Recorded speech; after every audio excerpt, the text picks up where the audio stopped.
চলেন আজকে আপনাদেরকে আমার ঘুরতে যাওয়ার প্রিপারেশন দেখাই। যেমন ব্লাশ ছাড়া আমার কিছুই হয় না। চলো এখন কতক্ষণ দেখো তোমার যন্ত্রণায় কতগুলা লাগেজ। বাবু এই দুটো তো নর্মাল লাগেজ, আর এই দুটো তো জাস্ট হ্যান্ড ক্যারিতে সিম্পলি। আমার ভালো লাগতেছে। চলে চলে যাচ্ছি। এখন পর্যন্ত আমি কাউকে বলি নাই, শুধু আব্বু আম্মু আর আমার ইনলসরা জানে। ক্যাটলিনকে স্মার্ট করতে নিয়ে যাচ্ছি। যাবো না বললে কি আর বসে থাকা যায়? যাই হোক, এই তো তারপর আমরা একটু আগে আগেই সেদিন চলে গিয়েছিলাম এয়ারপোর্টে, কাজ আমাদের ফ্লাইট ছিল রাত 12টায়, কিন্তু 11:55 এক্স্যাক্টলি। তো আমি ভেবেছিলাম যদি লেট হয়ে যায়, এই জন্য আমরা আগে আগে চলে গেছিলাম, কাজ রাস্তায় কেমন জ্যাম থাকে, বৃহস্পতিবার ছিল। তাই আগে আগে যেয়ে লাউঞ্জে কিছুক্ষণ খাওয়া দাওয়া করছিলাম, দেখতেই পাচ্ছেন ভিডিওগুলো। ওরকমভাবে না খাইলেও, কাজ দুপুরবেলা সেই দুপুরে লাঞ্চ করছি, রাতের বেলা ফ্লাইট যাওয়ার আগে হালকা পাতলা স্যুপ টুপ ভাবি যাবি সবজি টবজি খাইছিলাম আর কি। অ্যান্ড বাই দ্য ওয়ে, আপনারা আগে থেকে জানেন, তাও আর বলে দিচ্ছি, আমি কিন্তু কোনো প্রকার একদম ডাইরেক্ট ট্রাভেল ব্লগ বা ফুড রিভিউ করি না। জাস্ট যা মন চাই করি, যা করি তাই আপনাদের দেখাই, এই আর কি। এই সালাদটা অনেক মজা ছিল, এখন হঠাৎ করে মনে হলো আরে এখন খেতে ইচ্ছে করতেছে। এরপর ইমিগ্রেশন ক্রস করে সব কাজকর্ম শেষ করে যখন আমরা ফ্লাই করব, তখন টুকটাক এই ভিডিওটা নিয়েছিলাম। এবার আমি মাথায় নিয়ে গিয়েছিলাম যে কয়েকটা ভালো ভালো রিলস করব, বা থাকে না কিছু ট্রেন্ডিং মিউজিক দিয়ে করে যেটা, সেগুলো করব। ওগুলো করেছিলাম। ফ্লাইটে উঠেই আমি আল্লাহর নামে একটা ঘুমের ওষুধ খেয়ে ঘুমাই গেছিলাম, কজ আমি ফ্লাইটে অনেক ভয় পাই, আমার প্রচুর হাইট ফোবিয়া আছে। তো এই জন্য আমি ঘুমায় যাওয়ার আগে খাবার একটু 1-2 চামচ খেয়ে পুরো নাক ডেকে ঘুম দিছি। এবার যাওয়ার আগে আমরা কাউকে বলিনি ওভাবে করে, শুধুমাত্র আমার বাসার মানুষজন ছাড়া, যে আমরা কই যাচ্ছি। বেসিক্যালি এবারে আমাদের ট্রিপটা ছিল ফর কোল্ডপ্লে কনসার্ট। কোল্ডপ্লে ওদের লাস্ট এবার কনসার্টটা মালয়েশিয়াতে শেষ করেছে। সো মালয়েশিয়ায় যাব কোল্ডপ্লে কনসার্ট দেখতে। তো এবার ভাবলাম, তো যেহেতু যাচ্ছি কনসার্ট দেখতে, সো কেন তাড়াতাড়ি চলে আসবো।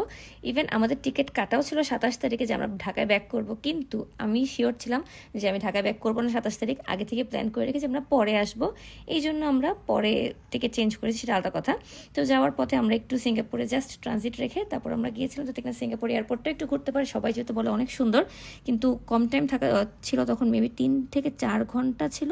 তাই আর কি টুকটা ঘোরাঘুরি করছি। আর আমাদের এই কনসার্টের টিকিট আমরা সেই মনে হয় রমজানের পর, মানে রোজার ঈদের পর মে মাসে মনে কেটে রাখছিলাম, 6 মাস আগে।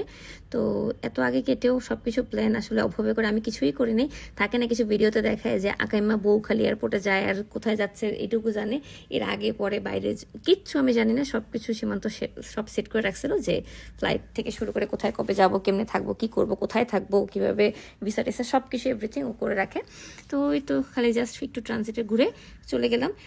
এরপরে আমাদের মনে মাত্র 1 ঘন্টাও না, আরও কম সময়ের একটা ফ্লাইট ছিল, ছোট্ট একটা ফ্লাইট ছিল মালয়েশিয়া যেতে যেতে।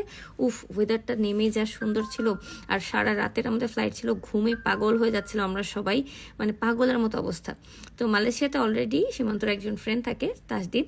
তো ওর সাথে আমাদের এখানে দেখা হবে দেখে খুব এক্সাইটেড। ওই যে তাসদিদকে আমি আগে থেকে বলে রাখছিলাম যাতে ও ক্যামেরা হাতে ভিডিওটা করে রাখে, সো দ্যাট আমি এখানকে ওই ভিডিওটা এডিট দিতে পারি। এখন আপনারা দেখবেন ছেলেরা কতটা রস কস সিঙ্গারা বুলবুলিহীন, দেখেন কিভাবে তারা দেখা করতেছে, কত বছর পর তাদের সাথে দেখা। না এবার ঈদই তো আসছিল তাসদিদ, ইয়াস, এই জন্যই তোমার এরকম পাইনসা তোর ভালো লাগে না। আর তোর একটা চর দিয়া নেই, হাই শালা, এই শালা শালা করো, ঠিক আছে হাত করো প্লিজ। পরে আমি এদের আজের পেছাল সব কেটে দিছি। দেন আমাদের একটা বড় গাড়ি নিতে হয়, কারণ আমাদের অনেকগুলো লাগেজ ছিল। আমাদের 4টা লাগেজ, রাফি 2টা লাগেজ, 6টা লাগেজ।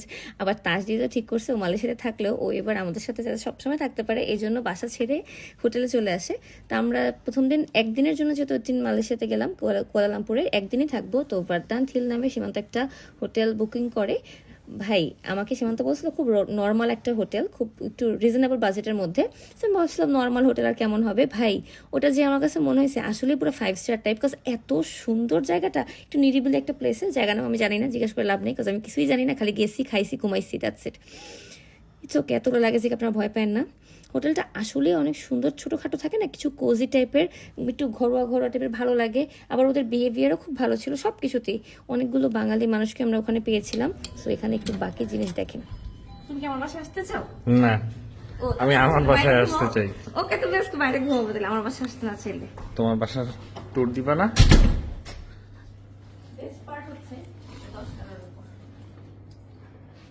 নাইস রুম, হ্যাঁ, স্মল বাট কোজি। উফ, একটু আগে ওয়াশরুমটা দেখাতে ভুলে গেছিলাম। ওয়াশরুমটা এত বড় ছিল। এরপরে মালয়েশিয়াতে, সিঙ্গাপুরে যত জায়গায় ছিলাম কোথাও এত বড় ওয়াশরুম পাইনি। তারপর আমি একটু হালকা ঘুমায় ঘুম থেকে উঠে রেডি হতে বসে গেছি। কনসার্ট কয়টায়? 8:30 9টায়। এখন কয়টা বাজে? এখন 4টা বাজে। তো এখন রেডি হইতেছো কেন? যদি লেট হয়ে যায় রেডি হইতে তাড়াতাড়ি যাবো আগে আগে। এটাও কি তোমার ভাইয়ের বিয়ে যে আগে আগে যাবা? না, আমি জাস্ট লেট করতে চাচ্ছি না। আমার বাইরে বৃষ্টি হচ্ছে, কখন কি হয় না হয়, এই জন্য একবারে রেডি হয়ে চলে যাবো। তোমার কিন্তু অলরেডি গলা ভেঙে গেছে। হ্যাঁ, আমি বুঝতেছি। আমি সব মেকআপ, খাও। পারফিউমস, সকাল 6টার সময় আরো আইসড ল্যাটে খাও ল্যাটে। এটা অনেক মজা ছিল। প্লিজ। এই জন্যই তো এটার অবস্থা এটা। হ্যাঁ, কি ছিল, নাচতেছো কেন? খুশি, আমি রেডি। কই রেডি? ওই যে আমরা বাংলাদেশে থাকতে লাউঞ্জে খেয়ে গেছিলাম, এরপরে কিন্তু আমাদের আর খাওয়ার কথা মনেই নেই সেখানে যাওয়া পর্যন্ত। তো ভাবলাম এখন একটু খাওয়া দরকার কোল্ডপ্লে কনসার্টে যাওয়ার আগে। তো আমাদের সামনে, হোটেলের সামনে একটা এত সুন্দর রোড ছিল। এই রেস্টুরেন্টের নাম সম্ভবত হাভানা বা এরকম একটা কিছু। ও ইয়েস, হ্যাঁ, এই যে দেখা গেছে।